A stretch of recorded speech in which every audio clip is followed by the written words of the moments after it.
ಓದಲು ಕಳುಹಿಸಿದ ಆಯುಷ್, ಆರೋಹಿ ಮತ್ತು ರಾಧಾ ಅವರು ಅಡುಗೆ ಮನೆಯಲ್ಲಿ ಇದ್ದುದರಿಂದ ನಿಧಾನವಾಗಿ ಬಗ್ಗಿ ನೋಡಿದ.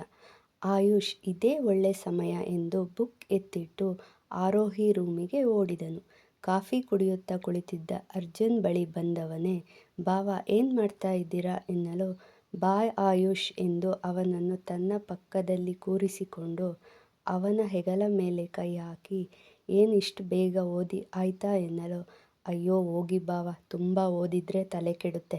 ಅದಕ್ಕೆ ಸ್ವಲ್ಪ ಮೈಂಡ್ ಫ್ರೆಶ್ ಮಾಡಿಕೊಳ್ಳೋಣ ಅಂತ ಬಂದೆ" ಎಂದು ಕಾಲರ್ ಮೇಲೆ ಏರಿಸಿ ಹೇಳಲು, ಅವನ ಮಾತುಗಳನ್ನು ಕೇಳುತ್ತಿದ್ದ ಅರ್ಜುನ್ಗೆ ನಗು ತರಿಸಿತ್ತು. ಮೇಲೆದ್ದ ಅರ್ಜುನ್ ತನ್ನ ಬ್ಯಾಗಿನಿಂದ ಆಫೀಸ್ನಿಂದ ಬರುವಾಗ ತಂದಿದ್ದ ಕವರ್ ತೆಗೆದು, "ತಗೋ ಆಯುಷ್, ಇದು ನಿನ್ನ ಭಾವನ ಕಡೆಯಿಂದ ಸ್ಮಾಲ್ ಗಿಫ್ಟ್" ಎಂದು ಬಾಕ್ಸ್ ಒಂದನ್ನು ತೆಗೆದು ಅವನ ಕೈಗೆ ಇಡಲು, "ವಾವ್ ಬಾವ, ನಂಗಾ ಇದು? ಏನ್ ತಂದಿದ್ದೀರಿ ಬಾವ?" ಎಂದು ಅವನ ಮುಖವನ್ನು ನೋಡಲು ಅವನ ತಲೆ ಮೇಲೆ ಮೊಟಕಿ, "ನೀನ್ ತೆಗೆದು ನೋಡಿದ್ರೆ ತಾನೇ ಏನಿದೆ ಅಂತ ಗೊತ್ತಾಗೋದು, ತೆಗೆದು ನೋಡು" ಎನ್ನಲು ಖುಷಿಯಿಂದ ಬಾಕ್ಸ್ ಓಪನ್ ಮಾಡಿದ ಆಯುಷ್ ಸಂತೋಷದಿಂದ ಜೋರಾಗಿ ಕಿರುಚಿದನು. ಅವನ ಧ್ವನಿ ಕೇಳಿ ಆತಂಕದಿಂದ ಆರೋಹಿ ಮತ್ತು ರಾಧಾ ಅವರು ಆಯುಷ್ ಏನಾಯ್ತು ಎಂದು ಅವನ ರೂಮಿಗೆ ಹೋಗಿ ನೋಡಿ ಅವನು ಅಲ್ಲಿ ಇರದೇ ಇದ್ದುದು ಕಂಡು ಆರೋಹಿ ರೂಮಿಗೆ ಬಂದು ನೋಡಿದರೆ ಖುಷಿಯಿಂದ ಆಯುಷ್ ತನ್ನ ಭಾವನ ಅಪ್ಪಿಕೊಂಡು ಅಳುತ್ತಿದ್ದನು. ಆತಂಕದಿಂದ ಓಡಿ ಬಂದ ಆರೋಹಿ, "ಆಯು, ಏನಾಯ್ತೋ? ಯಾಕೋ ಹಾಗೆ ಕಿರುಚಿಕೊಂಡೆ? ಎಲ್ಲಾದ್ರೂ ಬಿದ್ದು ಬಿಟ್ಟ?" ಎಂದು ಗಾಬರಿಯಿಂದ ಅವನ ಮೈಕೈ ಮುಟ್ಟುತ್ತಾ ಕೇಳಲು, "ಅಯ್ಯೋ ಅರು, ನಾನ್ ದುಃಖದಿಂದ ಅಳ್ತಾ ಇರೋ ಕಣ್ಣೀರಲ್ಲ, ಖುಷಿಯಿಂದ ಬರ್ತಾ ಇರೋ ಕಣ್ಣೀರು. ಅರು, ಇಲ್ನೋಡೆ ಬಾವ, ನಂಗೆ ಐಫೋನ್ 14 ಪ್ರೋ ಮ್ಯಾಕ್ಸ್ ಮೊಬೈಲ್ ತಂದು ಕೊಟ್ಟಿದ್ದಾರೆ. ಅಕ್ಕ, ನಿಂಗೆ ಗೊತ್ತಾ, ಈ ಫೋನ್ ತಗೊಳ್ಳೋದು ನನ್ನ ಡ್ರೀಮ್ ಕೂಡ ಆಗಿತ್ತು. ಆದ್ರೆ ಬಾವನಿಂದ ಇಷ್ಟು ಬೇಗ ನನ್ನ ಕನಸು ನಿಜ ಆಯ್ತು. ಥ್ಯಾಂಕ್ ಯು ಸೋ ಮಚ್ ಬಾವ. ನನ್ನ ಫ್ರೆಂಡ್ಸ್ ಹತ್ತಿರ ಯಾರ ಹತ್ತಿರವೂ ಕೂಡ ಇಂಥ ಫೋನ್ ಇಲ್ಲ. ಥ್ಯಾಂಕ್ ಯು ಸೋ ಮಚ್ ಬಾವ" ಎಂದು ಅರ್ಜುನ್ ಅಪ್ಪಿ ತನ್ನ ಸಂತೋಷವನ್ನು ವ್ಯಕ್ತಪಡಿಸಲು, ಮೋಹನ್ ಅವರು, "ಅರ್ಜುನ್, ಅವನಿಗೆ ಯಾಕಪ್ಪ ಅಷ್ಟು ದುಬಾರಿ ಫೋನ್ ಕೊಡಿಸೋದಕ್ಕೆ ಹೋದೆ? ಅವನಿಗೆ ಮೊಬೈಲ್ ಕೊಡಿಸಿದ್ದು ಮಂಗನ ಕೈಲಿ ಮಾಣಿಕ್ಯ ಕೊಟ್ಟಂತೆ ಆಗುತ್ತೆ. ಮೊದಲೇ ಅವನ್ ಬುಕ್ ಹಿಡಿದು ಓದೋದು ಅಷ್ಟ್ರಲ್ಲೇ ಇದೆ. ಇನ್ನು ಮೊಬೈಲ್ ಕೈಗೆ ಸಿಕ್ಕರೆ ಕೇಳಬೇಡಿ" ಎನ್ನಲು, "ಮಾವ, ಆಯುಷ್ ನಂಗೆ ಪ್ರಾಮಿಸ್ ಮಾಡಿದ್ದಾನೆ, ಈ ಸಲ 10th ಫಸ್ಟ್ ಕ್ಲಾಸ್ನಲ್ಲಿ ಪಾಸ್ ಮಾಡ್ತೀನಿ ಅಂತ. ಅದಕ್ಕಾಗಿ ಈ ಫೋನ್ ಅವನು ಯಾವಾಗಲೂ ಫೋನ್ ಇಟ್ಕೊಂಡು ಫೇಲ್ ಆದ್ರೆ ಫೋನ್ ವಾಪಸ್ ತೆಗೆದುಕೊಳ್ತೀನಿ" ಎನ್ನಲು, "ಇಲ್ಲ ಬಾವ, ಇನ್ಮುಂದೆ ನಾನು ಜಾಸ್ತಿ ಫೋನ್ ನೋಡೋದಿಲ್ಲ. ಈ ಸಲ ನೀವು ಹೇಳಿದಂತೆ ಸ್ಕೂಲ್ಗೆ ಫಸ್ಟ್ ಬರ್ತೀನಿ" ಎಂದು ಅರ್ಜುನ್ ಮುಖ ನೋಡಲು, "ಅದು ನಮ್ಮ ಆಯುಷ್ ಅಂದ್ರೆ. ನಾನು ಹೇಳಿದಂತೆ ನಮ್ಮ ಆಯುಷ್ ಸ್ಕೂಲ್ಗೆ ಫಸ್ಟ್ ಬಂದ್ರೆ ಕಾಲೇಜ್ಗೆ ಅವನು ಕೇಳಿದ ಬೈಕ್ ನನ್ನ ಕಡೆಯಿಂದ ಸಿಗುತ್ತೆ" ಎಂದು ಅವನ ಭುಜದ ಮೇಲೆ ಕೈ ಇಟ್ಟು ಹೇಳಲು, ಅರ್ಜುನ್ ಮಾತುಗಳು ಕೇಳುತ್ತಿದ್ದ ಆರೋಹಿಗೆ ಅವನ ಈ ನಡೆಗೆ ತಲೆ ತಿರುಗುವುದು ಬಾಕಿ. "ಬಾವ, ನಿಜವಾಗಿಯೂ ನಾನು ಸ್ಕೂಲ್ಗೆ ಫಸ್ಟ್ ಬಂದ್ರೆ ನೀವು ನಾನು ಕೇಳೋ ಬೈಕ್ ಕೊಡಿಸ್ತೀರಾ?" ಎಂದು ಅವನ ಮುಖವನ್ನು ನೋಡಲು, "ಖಂಡಿತ ಆಯು" ಎನ್ನಲು, "ಹಾಗಿದ್ರೆ ನಾನು ಈಗಲೇ ಹೋಗಿ ಓದ್ಕೋತೀನಿ" ಎಂದು ತನ್ನ ರೂಮಿಗೆ ಓಡಿದನು.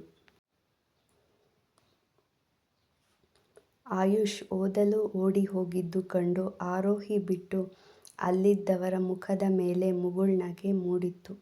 ರಾಧಾ ಮತ್ತು ಮೋಹನ್ ಅವರು, "ಅರ್ಜುನ್ ಬಾರಪ್ಪ, ಎಲ್ರೂ ಒಟ್ಟಿಗೆ ಊಟ ಮಾಡೋಣ" ಎನ್ನಲು, ನಗುತ್ತಾ ಅರ್ಜುನ್ ಮೋಹನ್ ಅವರೊಂದಿಗೆ ನಡೆಯಲು, ಅರ್ಜುನ್ ಬಗ್ಗೆ ಯೋಚಿಸುತ್ತಾ ಹಾಗೇ ಬೆಡ್ ಮೇಲೆ ಕುಳಿತವಳ ಕಣ್ಣಿಗೆ ಫೋನ್ ಬಾಕ್ಸ್ ಬೀಳಲು ಅದನ್ನು ತೆಗೆದುಕೊಂಡು ಅದರ ಬೆಲೆ ಕಂಡವಳಿಗೆ ಮತ್ತಷ್ಟು ಆತಂಕವಾಗಿತ್ತು. ಅಯ್ಯೋ, ಇದೇನಿದು? ಇವರು 10ನೇ ತರಗತಿ ಹುಡುಗನಿಗೆ 1.5 ಲಕ್ಷದ ಫೋನ್ ತಂದಿದ್ದಾರೆ. ಅಲ್ಲ, ಇವರ ತಲೆಯಲ್ಲಿ ಸ್ವಲ್ಪ ಏನಾದ್ರೂ ಬುದ್ಧಿ ಇದೆಯಾ? ಅವನಿನ್ನೂ ಸ್ಕೂಲ್ ಹೋಗುತ್ತಿರುವ ಹುಡುಗ. ಅಂಥ ಮಕ್ಕಳಿಗೆ ಯಾರಾದ್ರೂ ಲಕ್ಷಾಂತರ ಬೆಲೆ ಬಾಳುವ ವಸ್ತುಗಳನ್ನು ಕೊಡಿಸುತ್ತಾರಾ? ಮೊದಲೇ ಮೊಬೈಲ್ ನೋಡೋದಂದ್ರೆ ಹುಚ್ಚು ಅವನಿಗೆ. ಇಂತಹ ಫೋನ್ ಕೊಟ್ರೆ ಮಕ್ಕಳು ಓದ್ತಾರ? ಅಲ್ಲ, ಇಷ್ಟೊಂದು ಬೆಲೆ ಬಾಳುವ ಫೋನ್ ಯಾಕೆ ಕೊಡಬೇಕು? ಇಲ್ಲ, ಇದೆಲ್ಲ ಯೂಸ್ ಮಾಡುವ ವಯಸ್ಸು ಅವನಿಗಾಗಿಲ್ಲ. ಇದನ್ನು ವಾಪಸ್ ಕೊಟ್ಟು ಬನ್ನಿ ಅಂತ ಹೇಳ್ಬೇಕು ಎಂದು ಯೋಚಿಸುತ್ತಾ ಕುಳಿತವಳ ಎಚ್ಚರಿಸಿದ್ದು ರಾಧಾ ಅವರ ಧ್ವನಿ. ಅರೂ ಎಲ್ಲ ಅಲ್ಲಿ ಊಟಕ್ಕೆ ಕುಳಿತಿದ್ದಾರೆ. ಬಂದು ಊಟ ಮಾಡೋದ್ ಬಿಟ್ಟು ಇಲ್ಲಿ ಏನು ಯೋಚನೆ ಮಾಡ್ತಾ ಇದೀಯಾ ಎನ್ನಲು ತಕ್ಷಣವೇ ತನ್ನ ಮರೆವಿಗೆ ತಾನೇ ಬೈದುಕೊಂಡು ಮೊಬೈಲ್ ತೆಗೆದು ಅಲ್ಲಿಯೇ ಟೇಬಲ್ ಮೇಲಿಟ್ಟು ಹೊರಗೆ ಬಂದಳು. ಆಯುಷ್ ಮತ್ತು ಅರ್ಜುನ್ ನಗುತ್ತಾ ಮಾತನಾಡುತ್ತಾ ಕುಳಿತಿರುವುದು ಕಂಡು, ಅಬ್ಬಾ, ಮದುವೆ ಆಗಿ ಇಷ್ಟು ದಿನಕ್ಕೆ ಇವರ ನಗುವನ್ನು ನೋಡಿದ್ದು. ಅಲ್ಲ, ನಕ್ಕರೆ ಎಷ್ಟು ಚೆನ್ನಾಗಿ ಕಾಣ್ತಾರೆ. ಹೀಗೆ ನಗ್ತಾ ಇರೋಕ್ಕೆ ಏನು ಕಷ್ಟ?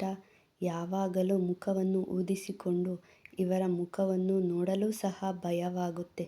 ಹಾಗೆ ಕಣ್ಣಿನಲ್ಲಿ ಬೆಂಕಿ ತಿಂದವರ ಹಾಗೆ ಮುಖ ಉರಿಯುತ್ತಿರುತ್ತದೆ.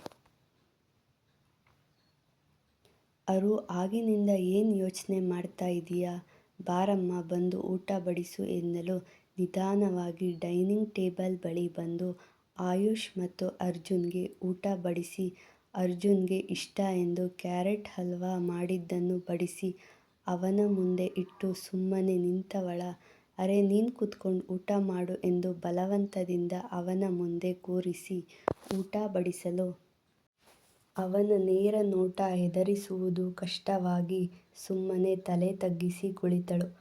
ಆಯುಷ್ ಜೊತೆಗೆ ನಗುತ್ತಾ ಮಾತನಾಡುತ್ತಿದ್ದರೂ ವಾರೆಗಣ್ಣಿನಲ್ಲಿ ಅವಳನ್ನು ಕಂಡ ಅರ್ಜುನ್ಗೆ ಆಗಲೇ ತನ್ನನ್ನು ನೋಡಿ ಹೆದರಿಕೆಯಿಂದ ಓಡುವಾಗ ಬಾಗಿಲು ಬಡಿದುಕೊಂಡ ಜಾಗ ಕೆಂಪಾಗಿತ್ತು.